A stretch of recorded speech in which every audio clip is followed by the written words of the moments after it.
Para receber todas as novidades do canal, inscreva-se e se curtir o vídeo, clique em gostei. Aproveite para acompanhar a Rede Super nas redes sociais. Que fala como um filho de Isacar. Está em 1 Crônicas 12:32, que fala assim: dos filhos de Isacar, entendidos na ciência dos tempos para saber o que Israel devia fazer, 200 de seus chefes e todos seus irmãos que seguiam a tua palavra. Nós temos aqui numa transição de Saul para Davi, Davi montando ali os seus exércitos em Hebrom, nessa transição dele assumindo o reino e montando toda a sua equipe de chefes, de exército e tudo. E cada uma tinha uma forma de agir, E nós temos aqui, o filho de Isacar, os filhos que são descritos como homens conhecedores da época para saberem o que Israel devia de fazer. Antes de Israel tomar uma decisão, seus homens tiveram discernimento. Devemos, principalmente nesse momento da nossa história, ser como os filhos de Isacar, capazes de compreender a nossa cultura, as tendências exigentes, os valores da nossa época, os pontos fortes da nossa realidade, os perigos que nelas evidenciam. Mais do que nunca precisamos compreender o contexto em que estamos vivendo, o seu curso e a tendência às mudanças em geral. Precisamos ter uma estratégia para combater nossa cultura e os inimigos do nosso tempo. Os filhos de Isacar compreenderam 3 fatores, Antes de falar o primeiro fator aqui, eu queria colocar porque Davi ele precisava de pessoas que tinham estratégias, tinham conhecimento. E os filhos de Isacar, eles foram colocados para isso, para questão desse discernimento. Muitas vezes nós temos que ter discernimento. Qual inimigo que eu estou orando para que ele seja derrubado, para que ele seja destruído, Com que área que eu estou trabalhando, tanto no ângulo espiritual como no ângulo material, Nós temos que saber, e muitas vezes no ângulo espiritual tem que ter discernimento. Qual o exército que está vindo contra mim, ou contra um trabalho que eu estou fazendo, ou contra uma equipe que eu estou montando, ou contra um departamento que eu estou trabalhando com ele, ou contra um ministério que está sendo montado. Qual a estratégia desse inimigo? Eu tenho que ter discernimento. E Davi, ele tinha esse grupo aqui que eles tinham discernimento daquilo que eles iam montar e qual a estratégia que estava sendo levantada no inimigo em questão de destruir o povo de Israel.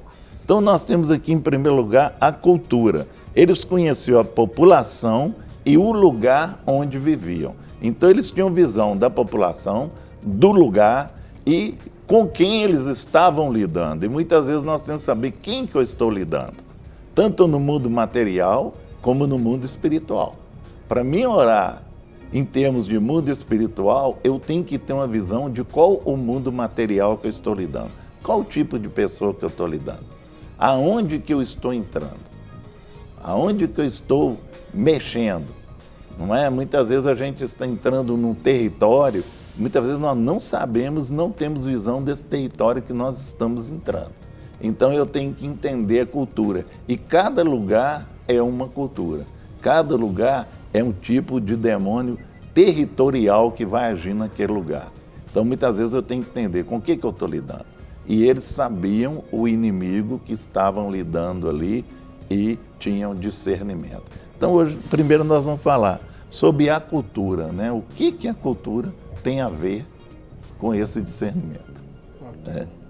É interessante, Guerra, quando nós pensamos, principalmente na introdução que você leu, e falamos que hoje nós precisamos ter uma compreensão do mundo em que nós vivemos. Sim. E essa é uma realidade que nós como igreja, nós como cidadãos, nós como família, precisamos cada vez mais nos posicionar de acordo com aquilo que nós acreditamos, de acordo com aquilo que nós queremos que seja estabelecido, mas nós precisamos também entender esse contexto que nossa sociedade, nossa cultura está vivendo. Nós vivemos hoje num mundo completamente interligado, né? O chamado mundo globalizado. Então nós precisamos entender que as coisas acontecem e elas acontecem muito rápido e as informações chegam muito depressa. E aquilo que acontece na Europa interfere diretamente aqui no Brasil.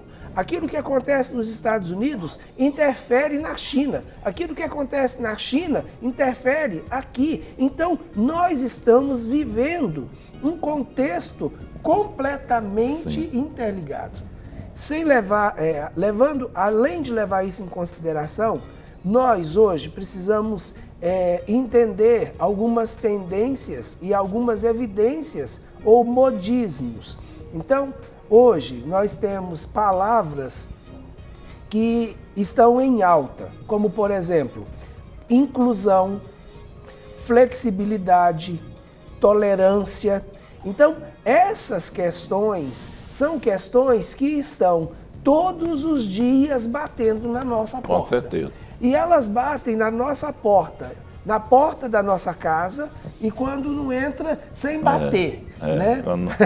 Através dos meios de comunicação, ela entra sem bater, sem pedir permissão. E muitas vezes confronta a nossa maneira de ver e a nossa maneira de conviver em família, a nossa maneira de criar os filhos. Então, essas situações são situações que nós passamos por ela todos os dias. Não adianta hoje, nós como igreja, tapar os olhos e fingir que estas coisas não estão nos influenciando. Sim. Porque elas não somente nos influenciam, como elas exigem de nós uma posição e uma resposta. Então, esse é um tempo, mais do que nunca, que nós devemos ficar atentos a todos esses contextos. Ao contexto social, ao contexto político, ao contexto econômico, ao contexto cultural. Então, são situações que elas nos levam a repensar, inclusive, um punhado de coisas, até mesmo alguns conceitos teológicos. Nós precisamos ter que repensar. Isso mesmo. Por que repensar? Para ter a resposta. Não é para mudar aquilo que é fundamental. Não. O que é princípio. O que é negociável, o que é inegociável é inegociável. Mas eu preciso, inclusive, rever se aquilo que eu acredito, se o meu fundamento teológico, ele está fundamentado em princípios ou ele está fundamentado em situações que são realmente mutáveis com o tempo. Né? Ok. É importante nós analisarmos sobre isso e a gente quer também ouvir a sua participação, né? Ouvir o que você pensa sobre isso que nós estamos falando. No início, o Guerra ainda falou assim, olha, esse é um tema assim, né, um pouco delicado para a gente trabalhar, abordar, mas é importante a sua participação. Então, nós estamos disponibilizando os nossos canais de comunicação através do 3301, que é o nosso telefone do CAT, que é o atendimento eletrônico. Você faz a opção número 1 e ali você deixa então a sua participação ou mesmo a pergunta, caso queira fazer, né, que vai ser trazida aqui para o estúdio. Ou 3253-3320, que é o nosso telefone ao vivo, também vai ser atendido pela nossa produção e é passado aqui para o nosso estúdio. Ou pelo nosso WhatsApp, 8402-9756. Sempre lembrando a você, nosso querido telespectador, que você não dá para nós interagirmos e respondermos pelo WhatsApp ou mesmo ouvir uma gravação. Então você precisaria digitar não é? E que nós vamos aqui colocar dentro do tempo que nós temos disponível, né, a sua pergunta ou mesmo a sua participação, e dentro do possível nós vamos responder aqui pelo ar, né, ao vivo para você. Então, se você já quiser participar, você pode mandar então o seu post, que nós vamos então responder a você, viu? Vamos lá então, Guerra. Nós temos aqui a questão da cultura, né? Eles conheciam a população, o lugar onde viviam, eles tinham noção, né, da onde eles viviam, conheciam o local, tinham visão do local, sabiam com que pessoas eles estavam lidando, né? Que muitas vezes as pessoas estão dentro de um território e eles não sabem como está lidando. Por exemplo, eu fui pastorear a igreja no interior, cheguei lá no início, eu não sabia quem eu estava lidando, né, qual o demônio que dominava aquele território. Então, muitas vezes, visão de povo, qual o povo que eu estou lidando aqui? Com quem que eu estou lidando? Qual o tipo de pessoa que eu vou pregar o evangelho? Outra coisa, né? Dentro da sua própria casa, você tem que ter visão do que você está lidando. Que muitas vezes você converte e você é o único convertido na sua casa. Você vai lidar com o problema. Ele, como, né, o pastor Rogerinho falou aqui, ele vai entrar na sua casa, talvez não bater na porta, mas entrando de uma forma, né, por comunicação, por outras formas, e você vai ter que saber o que eu estou lidando aqui, com o que eu estou lidando, com o que eu vou combater. Muitas vezes as pessoas nos perguntam, pastor, o que eu estou combatendo dentro do meu lar? O que eu estou combatendo no meu trabalho, que eu mexo com muitas pessoas? É um território. E nós temos que ter discernimento. Qual o tipo de pessoa que eu estou lidando? Qual a cultura que eu estou entrando? Né? Muitas vezes você pode sair de um lugar e ir para outro. Você chega num outro lugar, é um tipo de cultura diferente, não é? Então você tem que ter esse discernimento de como você vai lidar com isso. E é isso que nós estamos falando aqui, a questão da cultura, que eles já sabiam e tinham discernimento ali para ajudar Davi na luta ali. Nós já temos uma participação aqui da pastora Bruna, lá de Castanhal, do bairro do Milagre. Olha aí, não é? Tá no bairro certo já, né? Sim. Então, ela pede aqui para nós mandarmos um abraço, não é, para a irmã Núbia, a irmã Nara, a irmã Isabela, que ela conheceu o canal da Rede Super através dessas irmãs, não é? Então, e desde então tem sido uma bênção na vida dela. Então, ela diz assim, o dia que vocês quiserem vir aqui para Castanhal, no Pará, pode ter certeza que aqui em Castanhal vocês vão ser muito bem-vindos, não é? Manda um abraço aí para o pastor Alisson, que é o seu esposo. Um grande abraço para vocês, né?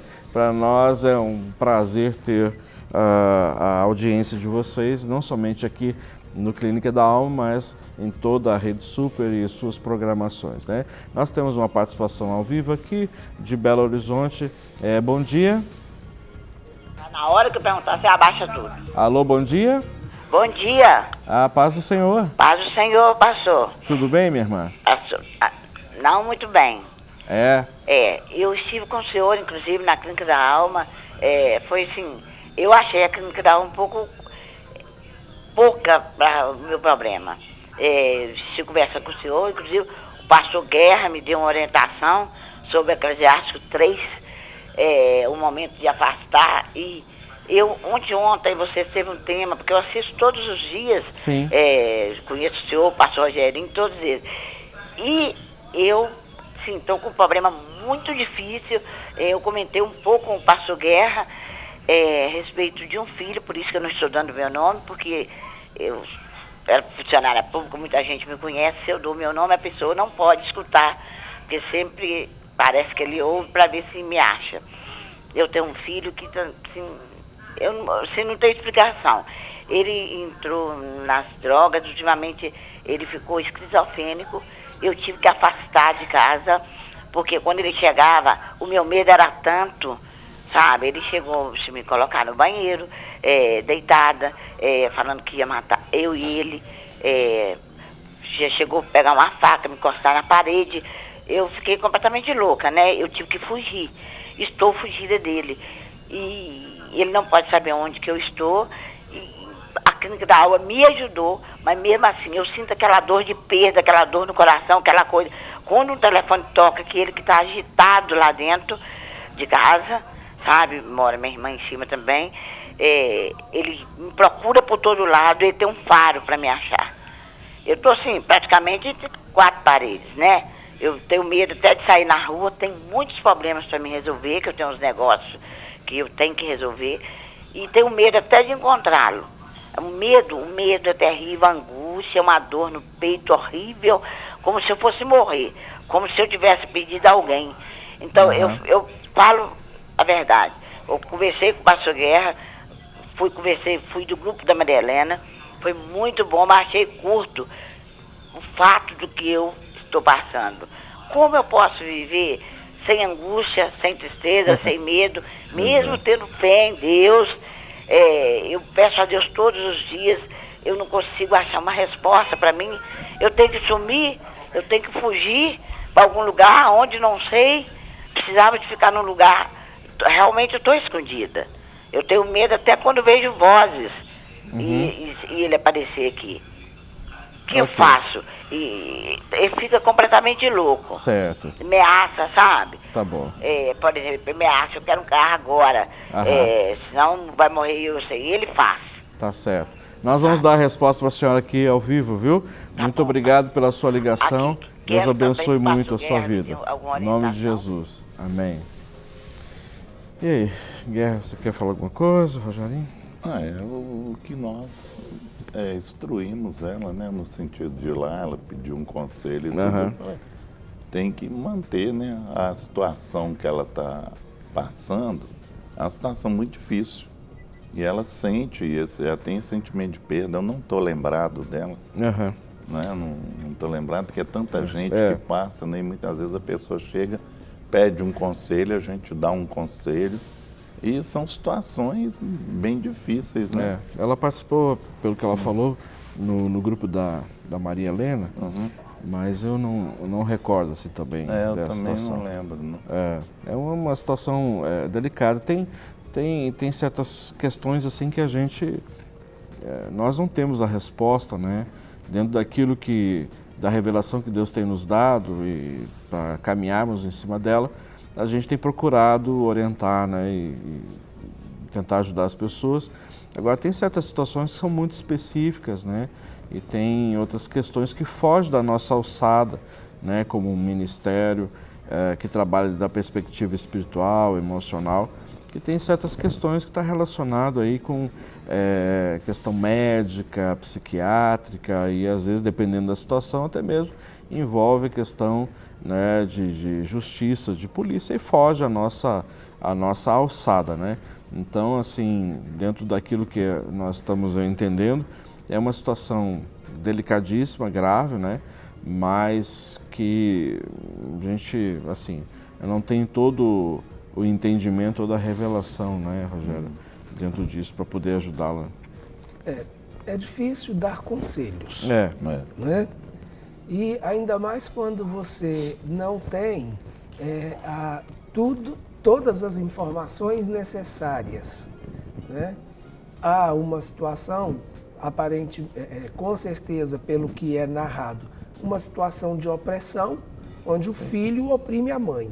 Mas a gente também não sabe, por exemplo, em que condições vive esse filho, quantos anos ele tem, se ele tem, né, que força ele tem dentro dessa estrutura familiar, se é só as duas pessoas, ela e o filho, se tem ou não a pessoa de uma outra pessoa no contexto familiar. Com certeza. Então, é realmente difícil você dar uma palavra, né, e essa palavra ser um conselho. Então, é complicado dar uma direção sem entender e discernir. Então, eu acho que isso tem muito a ver com aquilo que a gente está falando hoje. Sim. Né?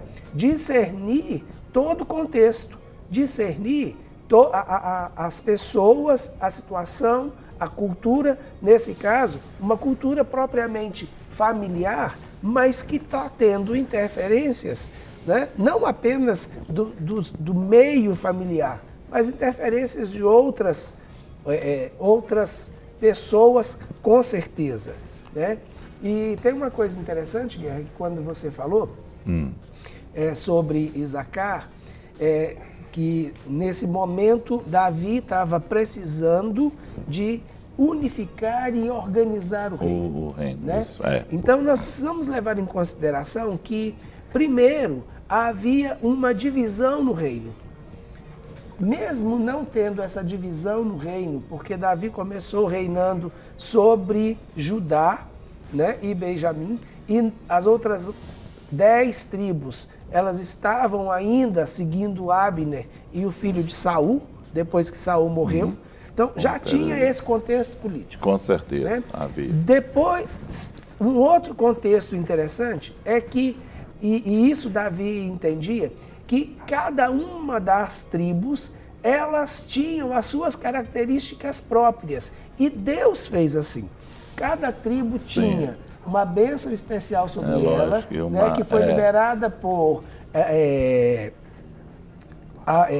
Jacó, que foi confirmada por Moisés. Com certeza. Então, cada tribo tinha o seu território específico, cada tribo tinha a sua cultura específica, uma unção específica, uma bênção específica sobre elas. Então, já eram, primeiro, 2 povos grandes.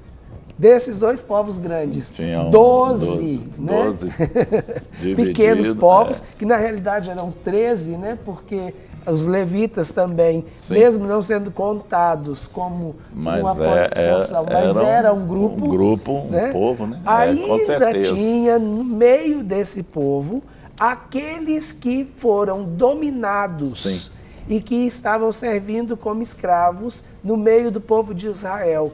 Então, haviam no meio deles gibeonitas, haviam no meio deles heteus, heveus, jebuseus, que não foram completamente dominados pelo povo de Israel e que ficaram como escravos. Sim. E que era uma outra cultura. Então, o contexto cultural era realmente uma coisa, né, que precisava de uma atenção especial. E a tribo de Isacar, ela contribuiu muito, trazendo um discernimento e dando ao rei e dando à própria nação um conhecimento sobre cada uma dessas tribos, cada uma dessas etnias, como que cada povo, né, atuava e agia e como que Davi poderia contar com esse povo. Então isso é importante. Para receber todas as novidades do canal, inscreva-se e se curtir o vídeo, clique em gostei. Aproveite para acompanhar a Rede Super nas redes sociais.